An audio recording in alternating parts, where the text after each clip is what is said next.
2007, la logistique de la région nord de Leroy Merlin est transférée de Neux-les-Mines à Dourges. Désormais, la marchandise est stockée dans cet immense entrepôt d'une superficie de 54 000 m². Pour faire tourner ce nouvel outil, l'enseigne de bricolage a dû recruter très rapidement une cinquantaine de personnes. Pour cela, Leroy Merlin met en place, avec l'aide de l'ANPE de Hénin-Beaumont, une méthode de recrutement basée uniquement sur la motivation et l'aptitude à un poste. La formation initiale et l'expérience professionnelle n'ont pas du tout été prises en compte. On a défini avec le comité de direction une série d'exercices, de simulations qu'on a fait valider auprès de 8 candidats chez nous. C'est-à-dire qu'on a pris 8 magasiniers, c'est ce qu'on appelle l'étalonnage. Ils ont réalisé les exercices de simulation. Ils ont donné donc suite à ça une note à avoir et on a fait une décote en fait de 10%.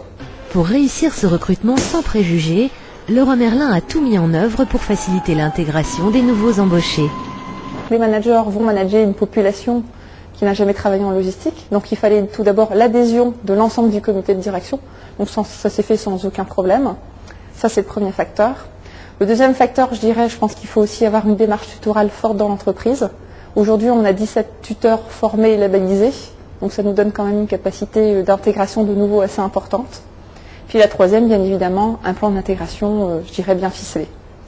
Laurent fait partie des premiers embauchés. Il travaillait auparavant dans le secteur de l'automobile.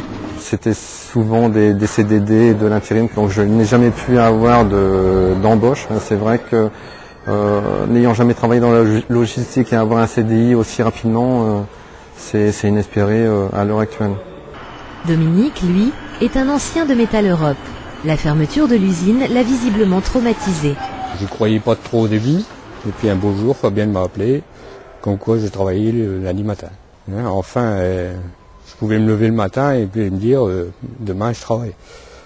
Sur des semaines qui n'ont pas été faciles, puisqu'on n'ouvre pas un entrepôt comme ça, on ne fait pas d'activité de transfert comme ça, donc ils ont été vraiment très vite dans le bain. Et aujourd'hui, quand on fait le retour un peu sur leur activité propre, sur leur performance, tant en niveau qualité que productivité, que polyvalence, on découvre vraiment des profils très intéressants. Donc on a gagné un temps fou en termes d'intégration.